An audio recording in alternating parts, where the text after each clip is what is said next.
अलग वर्गों में विभाजित किया जा सकता है। बसाव स्थान एवं बसाव स्थिति के आधार पर हम नगरों को नदी तटीय नगर, नदी के किनारे जैसे वाराणसी, पटना, अयोध्या ऐसे नगर हैं जो नदी के किनारे बसे हुए नगर हैं, जिनको नदी तटीय नगर हम कह सकते हैं। समुद्र तटीय नगर जितने भी बंदरगाह नगर हैं, कलकत्ता, बम्बई, मद्रास और विश्व के अन्य जो नगर हैं, टोक्यो, जो नगर है समुद्र के किनारे बसे हुए हैं, जिनको बंदरगाह नगर भी कहते हैं, वो समुद्र तटीय नगर। पर्वत पदीय नगर, पर्वत और मैदान के मिलन स्तर पर पर्वत के पद भाग में जो स्थित नगर है उनको पर्वत पदीय नगर कहते हैं। जैसे हरिद्वार इसका उदाहरण है, जो हिमालय पर्वत के शिवालिक श्रेणियों के पर्वत पदीय भाग में अवस्थित हैं। झील तटीय नगर, झील के किनारे बसे हुए जो नगर है वो नगर शिकागो नगर इसका एक महत्वपूर्ण उदाहरण है, जो झील तटीय नगर है। विश्व में अनेक नगर जो झीलों के किनारे पर बसे हुए हैं। पर्वतीय नगर, हिल टाउन, जिनको रिसोर्ट टाउन भी हम कहते हैं। विश्व में कुल्लू, मनाली, शिमला, देहरादून, जम्मू कश्मीर ऐसे नगर हैं जो पर्वतीय, श्रीनगर ऐसे पर्वतीय नगर हैं। मैदानी नगर जो मैदानों में बसे हुए नगर हैं उनको मैदानी नगर की श्रेणी में हम लेते हैं बसाव स्थान और स्थिति के आधार पर। गठन के आधार पर भी हम नगरों को विभाजित कर सकते हैं।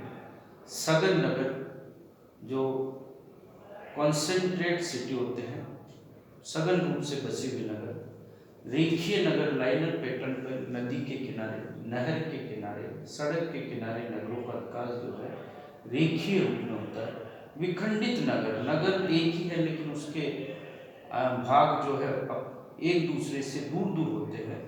वह दूरी 1 किलोमीटर, आधा किलोमीटर, 200 मीटर कितनी भी हो सकती है, लेकिन वो जो है नगर खंडों में विभक्त होता है, जिसको हम विखंडित नगर की श्रेणी में रखते हैं। संयुक्त नगर, संयुक्त नगर में विखंडन के विपरीत नगर जो है कॉम्पैक्ट पोजीशन में होता है, संयुक्त स्थिति में होता है। नगर जो है एक दूसरे से बस्ती नगर की जो है, नगर की जो कॉलोनियाँ हैं, नगर के जो रिहायशी क्षेत्र है, व्यापारिक क्षेत्र, औद्योगिक क्षेत्र, वो एक दूसरे से सटा हुआ होता है। इसे नगर को संयुक्त नगर की श्रेणी में हम लेते हैं। बसाव स्थान स्थिति के आधार पर और गठन के आधार पर हमने वह नगरों का वर्गीकरण देखा है। नगरों के वर्गीकरण के अंतर्गत हमने बसाव स्थान और गठन के आधार पर नगरों की बात की थी। आकार के आधार पर भी नगरों का वर्गीकरण किया जाता है। सबसे छोटा जो नगर होता है, जिसको नगरीय पूर्वा कहा जाता है। पूर्वा और गांव के ही रूप हैं, लेकिन उनमें यदि नगरीय सुविधाओं का विकास हो जाता है तो उन्हें नगरीय पूर्वा एवं क्रमशः नगरीय गांव कहा गया है। अमेरिका में जो चौराहे हैं वहाँ रूरल अर्बन सुविधाओं का विकास हो गया। कृषि प्रधानता होती है, लेकिन उन चौराहों पर नगरीय सुविधाओं का विकास हो जाने से उसे जो है नगरीय गांव की श्रेणी में लिया जाता है। नगरीय गांव से बड़ा जो आकार के आधार पर नगरीय बस्ती होती है उसे कस्बा कहा गया है, और कस्बे से बड़ी बस्ती को नगर कहा गया। नगर से बड़ा महानगर और महानगर से बड़ा जो है बृहद महानगर। महानगर 10 लाख से अधिक जनसंख्या और 30 लाख से कम जनसंख्या वाले नगरों को जो है महानगर की श्रेणी में लिया जाता है, और 30 लाख से अधिक जनसंख्या वाले नगरों को बृहद महानगर की श्रेणी में लिया जाता है। जनसंख्या के आधार पर नगरों को हम भारतीय जनगणना विभाग ने निम्न वर्गों में विभाजित किया। प्रथम वर्ग के नगर, 1 लाख एवं उससे अधिक जनसंख्या वाले नगर को जो है प्रथम वर्ग के नगर कहा जाता है।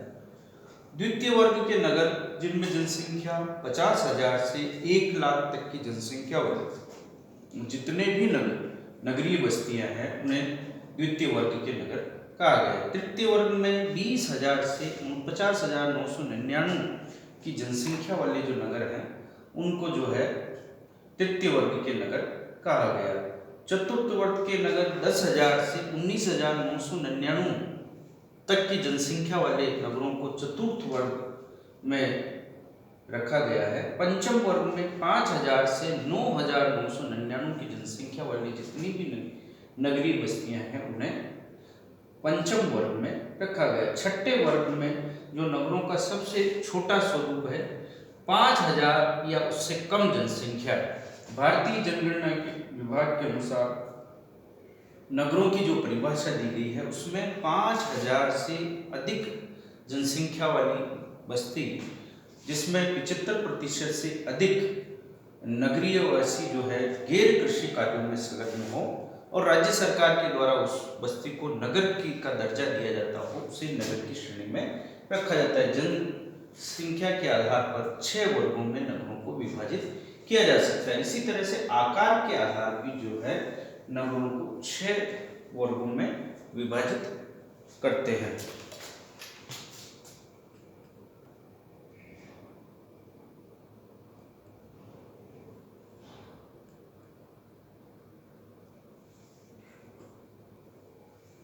कार्य के नगरों के वर्गीकरण के अंतर्गत विकास की अवस्था के आधार पर नगरों को अलग अलग विद्वानों ने अलग अलग तरीके से बांटा है।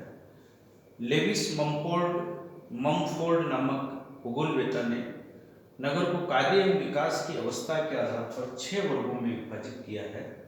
प्रथम वर्ग है इयोपोलिस, जो नगरीय विकास की प्रथम अवस्था माना गया है। पोलिस, मेट्रोपोलिस, मेगालोपोलिस, टायरनोपोलिस और नेक्रोपोलिस 6 अवस्थाएं उन्होंने बताई है। नगर मेट्रोपोलिस को जो है 10 लाख से अधिक जनसंख्या, जिसको मेट्रोपॉलिटन सिटी भी हम कह सकते हैं, वास्तविक रूप से बहुत बड़ा नगर होता है जिसको 10 लाख की सिटी या मिलियन सिटी भी कहते हैं। नगर के विकास की जो चतुर्थ अवस्था लेविस ममफोर्ड ने बताई, जिसको मेगालोपोलिस कहा गया है, जिसे आजकल जो है हम ग्रेटर सिटी, बृहद महानगर की श्रेणी में रखते हैं, जिनमें 30 लाख से अधिक जनसंख्या वाले नगरों को हम जो है मेगालोपोलिस की श्रेणी में रखते हैं। मेगालोपोलिस नगर के विकास की चरम अवस्था है। उसके उपरांत नगर धीरे धीरे जो है विकास धनात्मक के स्थान पर ऋणात्मक स्थिति में आ जाता है। धीरे धीरे नगर का जो है विकास रुक जाता है, चरम अवस्था तक। टायरनोपोलिस और नेक्रोपोलिस जो है नगर के क्षीण अवस्था है, इसमें धीरे धीरे नगरों का विकास की जो ग्रोथ है, जो वृद्धि है, वो रुक जाती है और नगर स्थिर हो जाते हैं। अंत में धीरे धीरे जो है नगरों का जो है क्षय प्रारंभ हो जाता है। ये दोनों अवस्थाएं नगर के क्षय की अवस्था है। ग्रिफिथ टेलर ने भी नगर के विकास की 7 अवस्थाओं पर चर्चा की है। पूर्व शिशुअवस्था, उन्होंने मानव जीवन की जो अवस्थाएं हैं उनसे ही नगर के विकास की तुलना की है। द्वितीय अवस्था शिशुअवस्था, तृतीय बाल्यावस्था, चतुर्थ किशोरावस्था, प्रौढ़ावस्था, उत्तर प्रौढ़ावस्था और वृद्धावस्था। प्रौढ़ावस्था तक नगर का विकास होता है।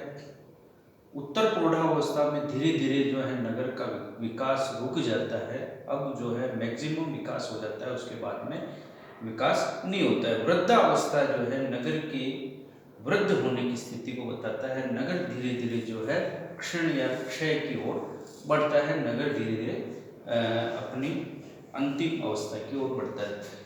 अर्थव्यवस्था के आधार पर हम नगरों को 3 वर्गों में बांटते हैं। आदिम अर्थव्यवस्था के नगर, पेलियो टेक्निक, पुरानी अर्थव्यवस्था के नगर जिनको नियो टेक्निक सिटीज कहा गया है, और नवीन मशीन युग, नए नगर जो आधुनिक नगर जिनको हम कह सकते हैं, नवीन मशीन युग जो नियो टेक्निक सिटीज हम कहते हैं। पहले को ईयो टेक्निक, पेलियो टेक्निक और नियो टेक्निक के नाम से हम 3 प्रकार के नगरों में विभक्त कर सकते हैं उनकी अर्थव्यवस्था के स्वरूप के आधार पर।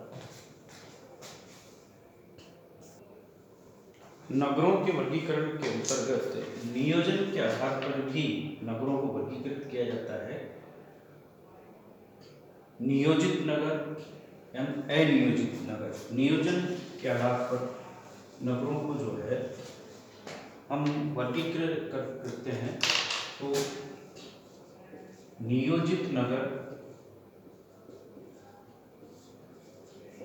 और अनियोजित नगरों की श्रेणी में हम नगरों को रखते हैं। चंडीगढ़, दिल्ली कुछ ऐसे नगर हैं जो नियोजित नगर हैं, और कुछ प्राचीन नगर या मध्यकालीन नगर जो थे, प्राचीन समय में बसे हुए नगर हैं, वो अनियोजित नगरों की श्रेणी में आते हैं। समय के आधार पर हम नगरों को प्राचीन कालीन नगर, मध्यकालीन नगर और आधुनिक नगरों की श्रेणी में विभक्त कर सकते हैं।